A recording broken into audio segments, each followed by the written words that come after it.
What's up, everybody, and welcome to episode number 127 of Confessions of a Market Maker. I'm your co-host, Ray, aka All Day Ray, aka Wally Balls, and I'm joined here by my illustrious co-host, former market maker, 20 years, and current day retail trader and educator, like a right hand on the Bible. This man is the truth, the heartthrob of House Street. JJ, how's it going? Good, brother. That's quite an introduction. How you doing today? I'm doing good, man. Staying safe down here. And our guest today, he is the founder and the CEO of Professional Capital Management. He's built and sold a number of successful businesses while also investing in approximately 200 companies. He created and manages one of the largest independent financial media platforms in the world, a published author of the book, How to Live an Extraordinary Life. Of course, I'm talking about Anthony Pompliano. Pomp, how's it going, man? I'm doing great. Thank you guys so much for having me again. We really appreciate you coming back on, man. So yeah, for the listeners, the first time we had you on was episode, let me see right here, episode 56, which was January 29th, 2001. So that was interesting time period. I think we had like the Reddit trading, like the GameStop, AMC going on. Retail participation was an all-time high. Pomp, I know you look at like a lot of data, you research all these different reports.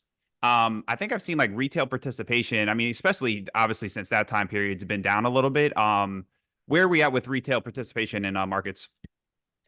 I think that there's been a rise of self-directed investors that is not just one period of time or one asset. What's interesting to me is it's more of a technology story than it is a finance story. So if you think the self-directed investor or retail investor, historically, even if they wanted to trade in markets, it was very difficult for them to do that. They'd have to call up a broker. They'd have to get a financial advisor. You know, it was very much funneled through kind of the incumbent large kind of bureaucratic organizations. Today, we now have a bunch of technology that's been built. You know, maybe the Robinhoods, the Publics are kind of the best known versions of this, but there's many others as well. You have a rise of robo-advisors, et cetera. And so you get technology that now has increased access, kind of brought down that friction for people to participate directly in the market without having to go through the incumbents. But on top of that, you also have a velocity of information as well. So you have a more informed self-directed investor base, and then you have the much easier way for them to access markets. And so those two trends together has really led to this rise of self-directed investors. What's interesting to me about those individuals is that it goes back to the old adage, like no one's going to watch after your money better than you. And so we are shifting to a degree away from the financial advisors and those incumbents. Now, that doesn't mean that those companies are going to be in trouble because the pie is growing so quickly that they actually are growing as well. I think just from a percentage basis, you're seeing a very, very large rise in the self-directed investor base. And so I expect that trend to continue. As they get access to more information, they get access with more technology to markets, you're going to see more and more of those individuals that think, say, look, maybe I even give some of my money to the financial advisor or to, you know, the incumbent firm, but I'm going to keep some portion of the portfolio for me to go ahead and invest myself. Right, right. And so I want to ask you something like, I guess like in similar respects, you know, we're seeing a huge participation, huge growth in the sports betting industry in America. And I remember coming across a study saying that there's more money being put into, you know, gambling, sports betting, maybe fantasy sports than I guess retail is putting into the stock market. I forget the specifics. Maybe this is something you've came across, but I remember you tweeting about something and it stuck with me to this day. That, you know, and I think I ultimately agree with it. You said something to the effect, you could correct me if I'm wrong, but like with the diminishing of the middle class, inflation, I guess people are potentially looking at like gambling, or I mean, I guess maybe you can equate this to the stock market too. These people they don't see a way up financially in life, and that perhaps they're looking at this as a chance, you know, to hit big. Yeah. So I think, you know, first of all, you got to look at what is the stock market? The stock market is a casino. It's a regulated casino. It has different odds than maybe other casinos. But at the end of the day, people are going there and they are wagering money. They are taking risk with the hope of getting a return. Now, if you confuse buying the S&P 500 for the roulette table or for the lottery, then maybe you should, be a little bit more careful. You should go get a financial advisor to help you kind of figure that out. But at the end of the day, you're still taking risks. You're still wagering money. It just has, maybe different odds. Now, the reason why I start there is because at the end of the day, everyone in the market is a risk taker. They are a gambler. They're gambling with what they got for what they want or what they potentially can get in the future. No different than buying the lottery, right? So the casino analogy, people always have a hard time with because like, oh my God, it's not gambling, whatever. Yeah. But well, what about the state-sanctioned lottery that is basically a tax on stupidity in America, right? Is they're just taking money from people who don't understand the odds or have lost hope, and they are using that to redirect or redistribute the funds somewhere else. So the stock market, if you think of it from that perspective, is where people are going to invest. Now, there are two different types of investors if you put in very broad buckets. There is kind of timeless investing principle investors who tend to spend less than they make. They tend to buy assets by dollar cost averaging over time. They tend to be long-term oriented. They're not trading. They are, very much focused on, hey, I have a day job. This investing thing is almost being treated like a savings account to some degree and just let the stocks continue to compound. That investor base has been there for a long time and will continue to be there for a long time. I would even myself put kind of traditional traders in that base, right? They're looking at trading from a sophisticated standpoint. There's data, there's a plan, there's like all of those things, right? So those are like the traditional people. But there's been this rise of like higher risk taking. And that crowd, I think, a huge driver that no one wants to talk about is they've lost hope. Yeah. Right. And when you lose hope, what do? You begin to become desperate. And when you become desperate, you begin to take kind of the 1 in 100 shot at a financial return. And so a lot of people want to point at whether it's GameStop or any, meme coins or whatever's going on in financial markets. And they're like, look at how dumb these people are. But what I've tried to highlight is put yourself in their seat. They work a job where their wages are growing slower than inflation, so they continue to fall further and further behind. They never were told that you had to invest to be able to protect and grow your purchasing power and your economic value. So they lived most of their life with all of their money in cash that got devalued away. And now they're realizing, wait a second, not only am I behind, but I'm falling further and further behind. I've lost hope. Home prices in America are up 47% over the last 4 years. Inflation, especially core inflation, is still up 50% higher than the 2% target. I don't get the raises at work that I thought I was going to get because there's this deflationary kind of rise of technology and automation. And so you start looking at that and you say, what would you do if you're in their seat? You probably would have to take a flyer. Yeah. And it's no different than the person who says, you know what, I'm in a bad situation. I'm going to go start a company. Like starting a company is actually an insane high risk activity. You're betting your time and your energy on something that has very low odds of success. But we celebrate entrepreneurship and then we misunderstand when somebody goes in the market and says, well, rather than me start the company, let me just take a flyer on somebody else's company. And so again, I'm not saying that one is good, one is bad. But what I am saying is if you try to put yourself in their shoes, you can understand why they're doing it. Whether you disagree, you can disagree with the action, but you can understand the kind of thought process. And I think if the more people can understand the thought process, they begin to realize if you want to solve these problems, you got to go to the root cause.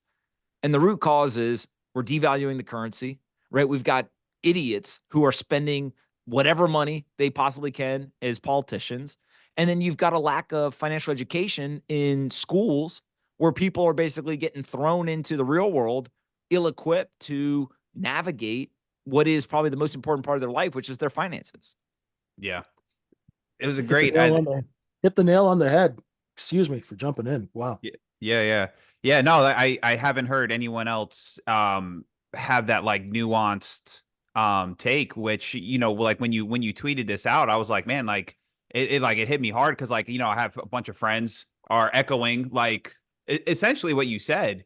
And I brought up the sports gambling and like the fantasy part because like I'm big into playing fantasy sports on Underdog, and I've seen the growth of the games. I mean, all these things are getting advertised on TV, and like people know I do these things, and they're asking me questions left and right. And I think you nailed it on the head because a lot of these people are in more or less like not desperate situations, but they don't see any really any hope, really. And that's what they're looking at. So I'm just going to take a quick time out here to announce that our own micro e-futures trading room is now offering a 7-day free trial with no obligations, offering not only ES where JJ teaches and trades, but other futures, instruments, stocks, crypto. And for people of my caliber, we're looking at DFS and sports betting, which I'm highly active in. Again, that's a 7-day free trial, no obligations or commitment. Come join us at microefutures.com. Yeah, like the these more and more people coming into the fantasy sports has actually been great for obviously the people who are, sharper thinking analytically.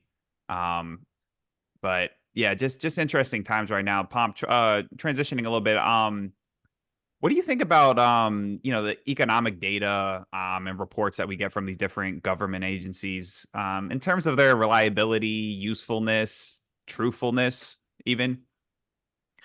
We could spend hours discussing a lot here. And maybe the most important part is the direction is more important than the specifics, in my experience. The problem with economic data is it's nearly impossible to accurately capture the source information, which then you use various methodologies, which are flawed, to evaluate and produce your final metrics. And so I'll give you a couple of examples that I think people may be surprised by. The Bureau of Labor Statistics has a couple hundred people that are employed that in order to get prices at, let's say, a grocery store, they physically send people into the grocery store with a tablet, and those people may have multiple pages of description to make sure that they're looking at the exact same Campbell's soup with low salt, with added chicken, 12 ounces, all of the details. Make sure you get the same one, and then input what the price is at that grocery store. Now, the reason why that's absurd is, one, it's obviously inefficient to have a couple hundred people crisscrossing the country looking for this stuff. But the second thing is, you ever think that a human may inaccurately input the information? That probably happens every once in a while. Mm-hmm. And then the third thing is, if we then take all of that data and we don't even use it to actually measure year over year changes in the price of those goods, because we've come up with some sort of weighted basket manipulation to the data. Yeah. And this idea of substitution, oh, if this goes up too much, you're not going to buy it anymore. You'll buy this other thing. So let's just swap it out of the index. You can very quickly see how the source data could potentially be kind of corrupted. You can see how the methodology becomes really hard to put your faith into. And then you start to look at things like the manipulation of the actual end metric and the incentive for the government to always put that in a positive light. And you say, you know what? The exact number probably is actually less important than the direction. Are we going up or are we going down? Is it getting better or is it getting worse? Right? Housing is another one that cracks me up. They call people on the phone, and if you're a homeowner, they literally ask you, what do you think you could rent your house for? Well, any friend that I've ever asked that question to, they say a number a lot higher than what they actually could rent it for. Sure. Right? And so you just naturally, you're literally getting self-reported data. Now, here's why it today is such an important topic, is we have the ability to get, with technology, real-time data. If you want real-time pricing data for homes or rent, why don't we go to the Zillows, the Redfins, the StreetEasy's of the world, and just get daily data on what is the clearing price for homes being sold in an area or rents being finalized?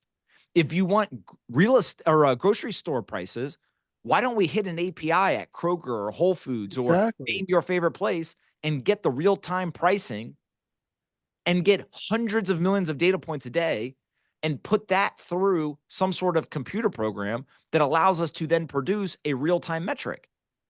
We don't need to rely on a backwards-looking data point with this lagging information, because if the central bank is going to make monetary policy decisions, right? Look at the environment right now. They did a 50 basis point cut in September. We get a little bit hotter than anticipated inflation for the month of September. And so now the Fed is sitting there saying, okay, well, I got to look at backwards looking data to make a decision today to predict what's going to happen in the future. It's nearly impossible for a human to do that. And so that is like hardcore economic data. What I think becomes even more interesting is the jobs revision that happened a couple of weeks ago. There was almost 1 million jobs that had been created over the prior year or so. And everyone was celebrating that. Hey, strong economy, strong, job growth. This looks good. And then they did a revision down and erased almost 100% of all the job growth over the previous 12 months. Mm-hmm. Well, that means that the narrative for a year of its strong labor market was not strong. Yeah.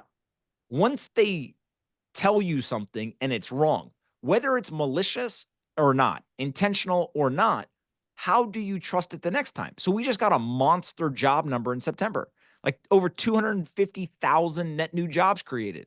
That sounds great. As soon as I saw the number, I said, I can't trust it. Oof. Because what Yeah. happens if in a month or two, they just revise it down and it goes from 250 to 100,000, which that sounds like a crazy revision. Actually wouldn't be that crazy compared to the revisions they've done in the past. And so I Wow. think that's now where people are trying to figure out, okay, what can we trust? And I go back to, you probably can trust the direction, you can't trust the specifics. And so if as an investor, you are making a different investment decision, whether job growth is 254 or 233, you're probably, kind of missing the forest from the trees type stuff. Mm-hmm. But instead, if you can just say to yourself, you know what, we're creating jobs at some certain magnitude, or we're losing jobs at some certain magnitude, and I'm going to make directional, kind of decisions based off of that, you'll probably be in pretty good shape. It's just really, really hard. And I'm always careful because, I can complain with the best of them about this economic data stuff. There's a couple of people, there's companies like Trueflation and others trying to do a better job. Mm-hmm. But it's not like the private market is offered up, a 10x better solution. And so it's just really hard, right? And so like usually I say like, hey, don't complain, just kind of try to compete. But it is so hard to collect this data and do this stuff that until the private market can show up and say, look, we have a 10x better solution. I think that, unfortunately, this is one area of life where like we're just complainers, right? And so like you kind of got to do the best you can with what you got in terms of the data that they're providing. Mm-hmm. I like that model. Don't complain, compete. Good stuff. And Okay. thanks sorry, Ray, thank you for explaining how that data is collected, because I actually had no idea that's how it worked. So It's crazy. It's thanks for shedding light on that, because that really wow, that method of collecting data, given this technological environment that we're in, is, it's like sending carrier pigeons. It's weird. Sorry. I know. I guess the last thing I would, the last thing I guess I'll just ask on that topic, Pomp. I know some people might question. I mean, do you think they're earnest in their data collecting, or maybe leave a little, I don't know, wiggle room or something to spin them narrative or whatever? My guess is, the path to hell is paved with good intentions. Okay. And so similar here. I don't think that there is anyone sitting behind like a curtain, at the Fed or the Bureau of Labor Statistics or anywhere like that, saying with the cackle of like the evil billionaire, let me manipulate the data and, I'm going to really get them this time. Although, there's plenty of conspiracy theorists on Twitter who would love to think that's what's going on. I don't think that. My guess is that it's a really hard problem. And the reason why people in the private market haven't necessarily come up with something better is because they also struggle with this. And so if you want to create a better system, then it really comes down to how do you combine data analytics, technologist, economist, mathematicians, right? I mean, there's a lot that goes into this thing. Sure. And so that to me seems like an area for maybe something to be built. But it also means like don't run into it as like, hey, they're just manipulating this nefariously and it's going to be so easy. Yeah. I think that what we're watching is just them saying to themselves, hey, this is hard. And it's okay. We can all admit, hey, this is hard, but also say, and you're wrong. Right. Like, Yeah. two things can be true. And I think in this case, they probably are. Cool, for sure. I'm sure you've heard about the HBO produced Satoshi documentary. I don't know if it's out yet, but I know it was leaked. That so the guy they claim is Satoshi Peter Todd. He's coming out. He's vehemently denying it. I guess have you seen this? Like, do you know who Peter Todd is? I do know who Peter Todd is. He's very vehemently denying that Yeah. he is Satoshi. Yeah. Who is you just mind just giving us like a little background on him? Because I wasn't aware of who he was. Yeah, so Peter, he's one of the early Bitcoin developers. He's been around for a very long time. They essentially in the document. I haven't watched the full documentary, so I'm kind of paraphrasing here from some of the summaries I saw. But my understanding is that they went back and they saw a couple of messages where they're trying to draw a line of like, hey, it looks like maybe somebody got confused at which account they were using. He made a comment to having destroyed Bitcoin in the past. Obviously, Satoshi's got a lot of Bitcoin that can't be accessed. And I kind of comment this whole conversation is just like, who cares? Like who Satoshi is doesn't matter, right? It's the classic, like we are all Satoshi. If Satoshi came back, they can't do anything different than you or I. Maybe the only difference is they can move their 800,000 Bitcoin, but other than that, like Bitcoin has become bigger than Satoshi, which I think is part of the beauty of Bitcoin. But also, two things can be true. People love a good mystery. Yeah. They love a good conspiracy theory, right? They love a good, HBO doc that identifies the richest person that no one can identify or whatever. And so I think that's probably what we're watching is more that than anything. For sure. I was glad because when I first heard that, I'm like, oh my God, I hope this is like not like good journalism or like they really got it. Like I think it's best for him to stay anonymous. And I think it's just great for like the lore of Bitcoin and all of that. And like you said, the mysterious access as well. So as far as inflows have gone, Pomp, I believe the BTC, like the ETF launches were the most successful in history, if I'm not mistaken. Are you surprised that the price hasn't moved much since? Or it's, I mean, maybe even gone down a little bit, and also considering that we've had the halving as well. So it's funny because the ETFs were approved in January of this year. Bitcoin has gone up. I think at one point it was up as much as 70% post that ETF approval. It hit a new all-time high. All-time high was like 69,000, went to like, I think 73,000, somewhere around there. Yeah. And then it drew down. I mean, it was back in the 50,000s, kind of over the summer at one point. And we're sitting, kind of low to mid 60,000s now. And so Bitcoin is still probably up 50% year to date, give or take, which obviously is good. I think it's the best performing asset class, and kind of all the traditional asset classes. But if I had told you, hey, the ETF's going to get approved, tens of billions of dollars is going to flow in, we're going to get the halving, all that, I think people are like, oh, why isn't it not up, 300%, 500%? Right.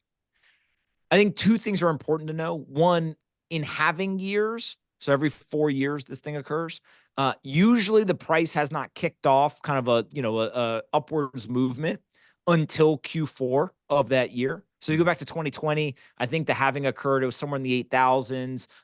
By the time that we actually started to go up, maybe Bitcoin was at 10K. But it was, really in Q4, kind of late in October, early November. And then it went from, call it 10,000 to 64,000 by March of the following year. So kind of in a less than 6 month time period, it just ripped 600%. And so I'm not saying it's going to go up 600%. I do think that towards the end of October, sometime in November, we will get price to start, kind of moving upwards. But I think the second thing that's important to understand is generally as an asset gets bigger, the volatility goes down. And so we have seen Bitcoin's volatility dropping over time. That does not mean that volatility is going to go to, stock market returns of 8% a year, but it's probably not going to be, 200% annualized returns. And so where do we end up there? My base case is it's lower than people expect, but it's higher than kind of other assets. And so one maybe caveat to that argument is, these Bitcoin ETF options that Yeah. recently were approved. They're not out yet, but they've been approved by the SEC. Those options have the potential, not the guarantee, but the potential to add more volatility. And so I had this guy from Bitwise on, Jeff Park, who kind of runs their alpha, trading strategies. And he very, vehemently believes, hey, these options are going to lead to more volatility.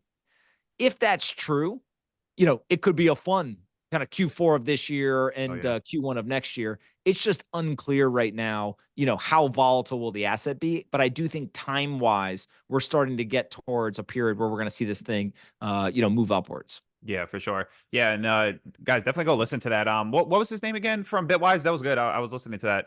Jeff Park. Jeff Park. Yeah, we we had on when they first launched the ETF, we had Hunter Horsley on from Bitwise as well. Really, really love those guys and what they're doing there. Pop, how do you envision the future of DeFi? Do you think this like continues to seep into what they call, I guess, TradFi, traditional finance? It's a good question. I don't think that the DeFi story is as strong as maybe the fintech story.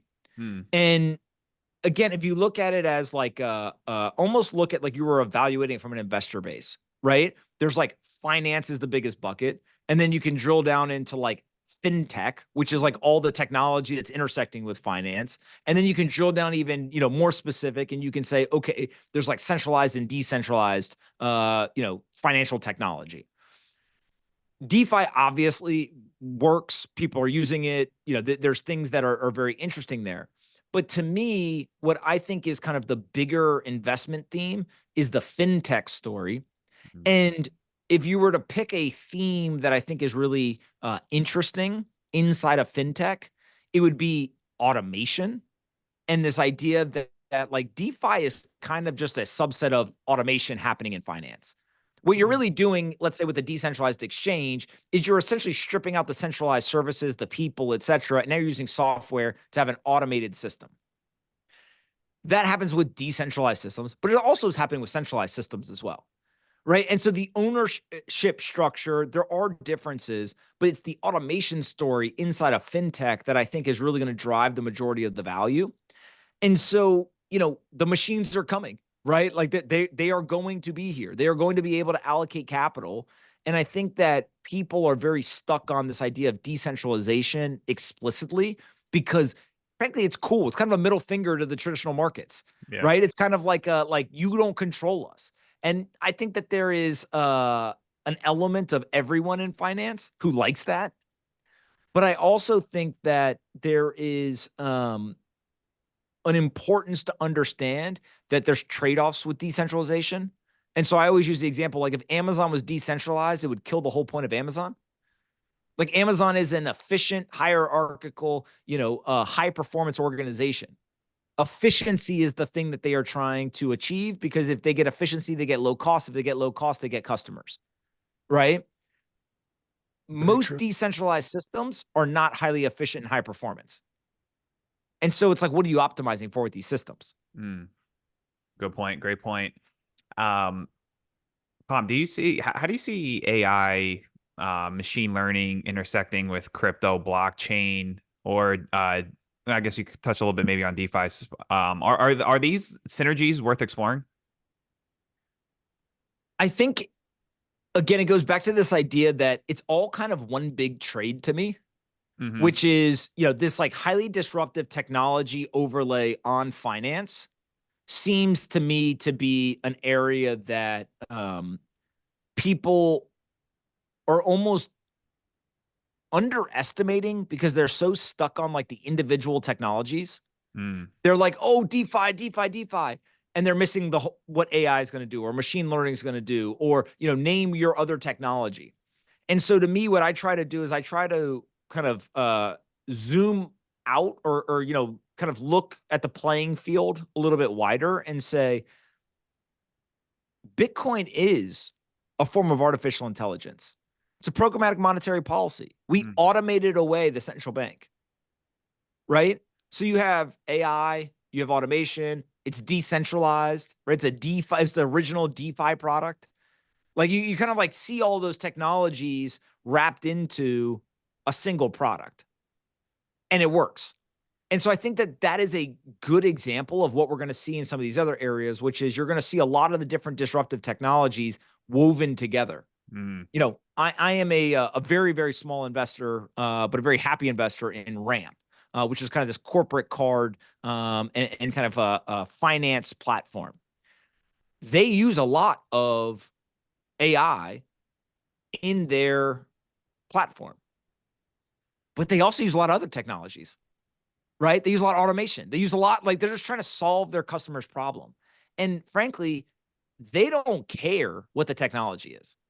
What they care about is, am I solving the customer's problem?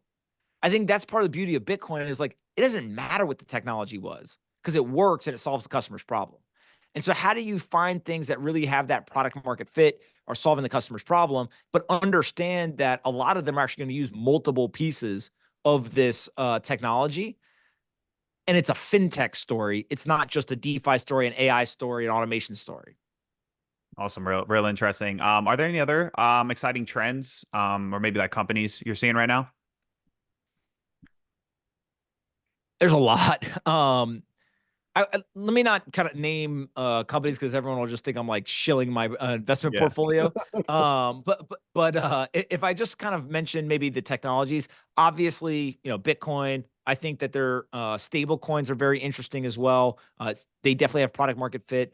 I think the smart contract platforms are going to continue to have success. I think that AI and machine learning are going to be very interesting. There's like the generative AI stuff, but I actually think what becomes quite interesting is, can you start to automate your personal finances? Can you start to automate purchasing? Can you start to use some of these technologies, not just for saving, but also for spending, for investing, like those types of things? I think there's a really interesting area around information for finance. How do you actually create the information? How do you summarize the information? How do you get the information to the right people? All that kind of stuff. I think that there is a lot of infrastructure in the legacy world that is going to get ripped out or replaced by people kind of disrupting it. I always call that like, that's the nerd stuff. You know, there's not that many people who really get excited about talking about, you know, 2-day settlement times of the, you know, DTCC and, you know, whatever. But like, there are people who do care about that, and they're probably going to disrupt, you know, some of that stuff. And then, you know, one of the things that is a overarching theme that I'm very interested in, but I haven't yet seen enough people kind of building things where I'm like, okay, these are the solutions, is the machines are going to transact with each other. Mm. And when you start to see that, you know, one of the promises early on of like crypto was your car will have a digital wallet and it'll drive over something, and your car's wallet will like pay the toll tax or whatever.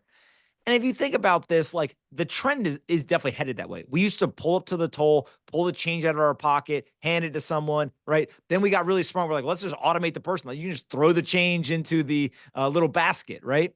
And then someone was like, why don't we come up with the easy pass? I don't even have to stop. Like, I just put it on my windshield, right? And then eventually it's going to be like, it just embedded into the car. So you can see like the progress is definitely towards automation and all that kind of stuff. What I wonder is, just like we've seen high frequency trading in the stock market, where else are things like that going to show up? Right? You kind of see this with like Amazon's stores, where you can walk in, it uses facial recognition software, it knows who you are, it watches what you pick up at the store, and you just walk out. Yep. Pretty interesting experience. It is. Where else is that going to show up? Right. And then it brings a whole kind of can of worms of privacy and you know, security and all that kind of stuff. But it just feels like that's where the world's going. And so, again, intuitively, I'm interested. Explicitly from an investment standpoint, it's not like I've got, oh, here's the 3 companies that, you know, I think are going to be like big winners there. And so I'm spending a lot of time, like, one, just trying to think, hey, what do I think could happen there? But also 2, trying to meet people who are building in and around that space so I can get educated based on what they think is going to happen, you know, kind of along those lines. Cool. I know this question I'm about to ask here, Pomp. I know it's going to depend on, well, it may depend on who wins the presidency, but are there still like any regulatory concerns involving Bitcoin or crypto companies building in this space, or have a lot of these concerns been alleviated? I think it depends on what part of the market. Bitcoin, I think, pretty much has been alleviated. I think even Ethereum now has been alleviated. I think in a weird way, the meme coins, the concerns there have been alleviated because people basically figured out, hey, if I launch a coin and I don't raise any money and it's a fair launch, then like it can't be a security. That's fascinating, right? Like there's a market solution to the regulatory lack of clarity.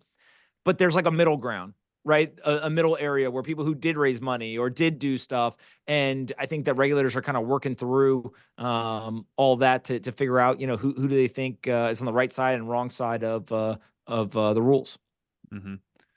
All right, all right. Let's transition to this new book you've recently published, How to Live an Extraordinary Life. Where'd the idea for the book come from? When my first kid was born, my wife, she twisted my arm into writing a letter. And the first letter, frankly, was quite funny because it was basically just like, hey, I'm so excited you're coming. You're going to make me a dad. Like all the things that you would say that, you're ill prepared to be a father. And then I think it was the first birthday. My wife said, you should write another one. And that was more of like, hey, what do I actually want my kid to learn? Like my kid's not going to read at 1, right? She's going to read it when she's much older. And so I started thinking about that. And I wrote a second one. And then somewhere between like 5 and 10, I said to myself, like, hey, what if I like turn this into a book? And if I'm really honest with myself, I think part of it was I wanted it for my kids, but also I knew that I'd keep writing the letters if I kind of set a goal. It was almost like a forcing function for myself. And so it sent me on this like 2-year journey of like really figuring out like what are the things that I would want my kid to remember. And the hard part with writing a book like this is the best advice is usually the simplest, right? And so you don't want to write a book that's like, be a good person. Like no shit. Right. So you gotta find you got to find either kind of different ways to articulate this or memorable, kind of phrases. And you really have to like, try to get it across. And I don't even know if I was successful in doing that, frankly. Right. But I think, so far based on the feedback, like we did more of it than not, which, is good. Yeah. But then also you got to understand that people have a very short times, like a attention span. And so the audio book is less than 3 hours. Right? The book is 250 pages or whatever, but it was written in a way where I knew that if you can get people to do this on a long drive and listen to it, or maybe on, a rainy afternoon, if they can pick up the book and open it up to any page and start reading, and they don't have to have read any of the rest of the book, like all these little things, trying to build it for the attention spans of kind of modern society, then you got a shot. Right. You got a shot to have a book that actually impacts people. Cause as I told the publisher, I said, listen, the first challenge with having a book that helps people is you got to get them to pick it up. Right. Like if the book could be amazing, but if they don't pick it up at the bookstore, they don't buy it online, then like you're screwed. So that's one. Then 2 is they got to consume it. And if, I got a lot of books in my office and stuff, like there's some books I started reading. I'm like, dude, my head hurts. I just didn't finish it, right? And like I want to. I'm sure there's information in there I need, but my head hurts. So you gotta make it easy to read. You make it quick and snappy and all these things. And then the third thing is you got to make it easy for them to share. And so there's a lot of thought I think went into the layout and kind of how that there's photos that people can take and do all this stuff. And so we're a couple of weeks in, so far so good. The publisher refuses to tell me any data because I think they just want me to keep, telling people about the book. And they tell after 1 month they're going to tell me. So I'm gonna find out with the rest of you guys. And my promise to everyone is I'm gonna tweet out whatever the results are, good, bad, or anywhere in between. Yeah, Nice. yeah, for sure. That's cool, man. Because I know, you mentioned I love that concept, like simplicity, and I know that's one of the chapters. Simplicity signals mastery. I just think that's such a beautiful concept. One thing you said there, Pampa, I'm just curious to your like I guess personal thoughts on this. You got books around you. I'm sure you're a reader. You had to tailor the book to keep people's like attention spans in mind, and I'm sure like all authors do that, but like I guess like nowadays people's attention span is even worse. Do you think that's kind of like I don't know? It's like as a reader, I mean, like I don't know if it's modern technology or whatever, but you think it's kind of just like a kind of a I guess a knock on society that you had to make sure, um, you tailored it to short attention spans, or did you mean it in a fact that where you just were trying to make it interesting and like people to really like get captured by it? One of the greatest things of modern society is that we have access to information. One of the greatest detractions in modern society is that we've got access to a lot of information, right? Our ancestors would be salivating to be able to have a supercomputer in their pocket that dings them every time something happens in the world. Amazing. There's a lot of people today that hate that thing that's in their pocket that dings them every time something happens in the world, right? Yeah. There's this lost art of physical paper. And I haven't talked about this publicly, but I was talking to a friend about it yesterday, and he really made me think more critically about it. I have started to use physical paper more, which sounds almost crazy when you're like, dude, you have technology and finance, all this stuff, you got a computer or whatever. But I catch myself now wanting to not read stuff on my computer, print it out. Let me read the physical paper. It gets my eyes off of the screen. I don't have notifications flashing up. Like I can concentrate and pay attention and focus more for even if it's 20 minutes. But I do think that the challenge of 100 years ago was that we didn't have enough information. And I think the challenge maybe today is that we may have too much. So interesting. It's so interesting and how to balance it out. Cause like you said, our ancestors would be salivating. Now, Yeah, like I have you still started? yeah, go ahead. Sorry, Go ahead, Jay. have you started using a fountain pen yet in writing? Now No, that'll not yet. Try that one next. Try that one next. That really slows it down. Kind of nice and calm. Whenever I need to chill out, that's what I'll do. I find like I retain information better writing it as opposed to typing it. I think I'm the same with reading a physical copy as opposed to audiobook. Pom, did you narrate it yourself or did you get someone to read the audiobook? I read the entire thing myself. Okay, nice, cool. All right, want to get you out of here. I got a few more things. Oh, I just wanted to go over some of the, well, not go over some of the chapters, but just to give people a sneak preview. Some of the chapters I liked. I've talked about a bunch on this podcast, Pomp. I think it's chapter 1. How you do anything is how you do everything. Love that concept. Excellence doesn't have a watch. Life is full of power laws. Your intuition is your algorithm. So guys, go out there, get that book. Some real good stuff. It's just like there's a couple of miscellaneous things I wanted to ask you, Pomp, and I'll get you going here. Decline in the U.S. population growth rate. What are your thoughts on that? Like, what do you think's driving this? I mean, the simple answer is like we're having less kids, right? But I think that is also the lazy answer because it begs the question: why are we having less kids? And there are probably a number of different trends that contribute, all in different ways. The rise of professional women. If you're at work, you're not at home, right? And vice versa. And there's a very strong argument that's also been good for society, right? That more of our citizens are working and being productive and following their dreams and all that stuff. But that's definitely one. I think a second one is a decline in religion. Mm-hmm. Because if you think about something as simple as there's a lot of religions where using any sort of birth control is looked down upon. Yeah. And so naturally there was just less of that and more children. I think that there is a lot to do with economics and just like the cost of living. I saw something recently that broke down by state how much it costs per year for a kid. And it's like 20 grand on average across the country. It's a lot of money. Yep. Right. And so like there's just people say, I can't afford it. I do think that although it's a small impact, there are some insane people who are like, I'm not going to have kids because of climate change, which like, I mean, it's just idiotic, but like definitely there are some people who say that. And then I think also the rise of like online communication means less people are actually meeting in person. Less people meeting in person probably means, well, actually, we know the rise of male virgins is much higher.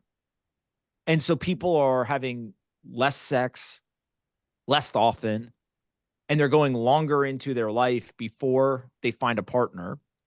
And so naturally, just like math, right? If 50 years ago people started having kids at, in their early 20s, and now they're not having them until they're in their late 20s, you're probably, going to have less kids. And so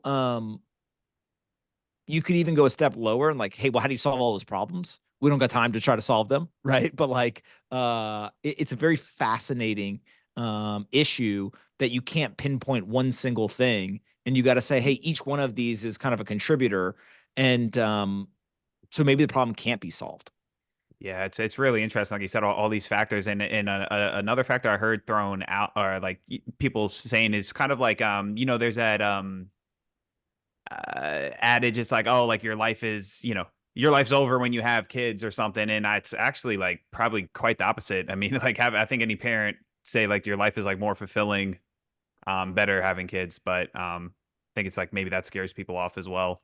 Like you can't live life anymore or something. But um, all right, last two things here. We'll keep it short. We got an election coming up. Are you hopeful? I know people, obviously things are very polarizing. Are you more like hopeful for politics going forward in the US? Do you see things improving, or nervous, or what are your thoughts there? The single greatest moment and glimmer of hope in the last couple of months to me was the vice presidential debate between JD Vance and Tim Walz. Yeah.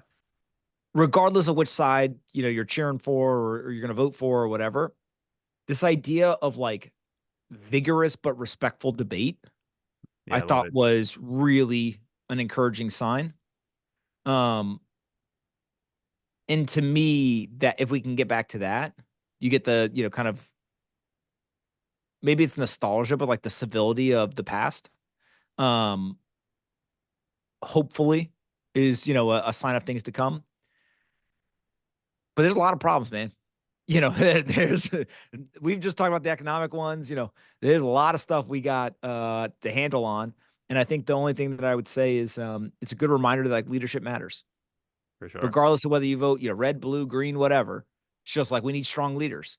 And having strong leaders, I think history will show, is great as a deterrent from a national security standpoint. It's great from an economic leadership standpoint. And really strength equals confidence. And when people have confidence in the U.S. and the U.S. economy and our political system, I think we're better off. For sure, for sure. I couldn't agree anymore. It was so nice to see yeah, civility and respect, even if differing opinions. Um Last thing here, Pomp, you obviously have a lot of interests. You do a lot of things. I guess like my personal question to you is like, how do you make sure you're not spreading yourself too thin? I don't. I do a horrible job of it. Let's just be honest. Um, no, I mean, I try as hard as I can to, kind of box my time. I try as hard as I can to avoid kind of getting overexposed to, certain aspects, whatever. But the short answer is I do a bad job, and I'm just okay with that. I do the best that I can. But I got a lot of shit going on. I'm enjoying life, and probably if I had somebody come in and like audit me, they'd be like, hey, dude, get rid of this, get rid of that, whatever. And maybe I need to do that. But as of right now, I kind of just do the best I can. Awesome, awesome. And that's going to conclude today's episode of Confessions of a Market Maker. If you guys enjoyed this episode, please rate and review it for us. If you'd like to join a supportive and professional trading room, you can join us at microefutures.com. Pomp, let the people know where they can find you. Anything else you want them to know? Oh, can you hear me? Yep, yep, hear you. You can just go. Twitter's the best place at a Pompliano on Twitter or actually Substack, just pompletter.com. Awesome, awesome. JJ, parting thoughts? Oh, thanks so much for joining us. It's like a breath of fresh air. Come back and uh, give us your wisdom more often. Our listeners would really appreciate that. Thank you so much for being with us. I appreciate you guys having me. All right, thanks a lot. So for Anthony Pompliano, I'm Paulie Walnuts. He's the gorilla of House Street. You stop, though.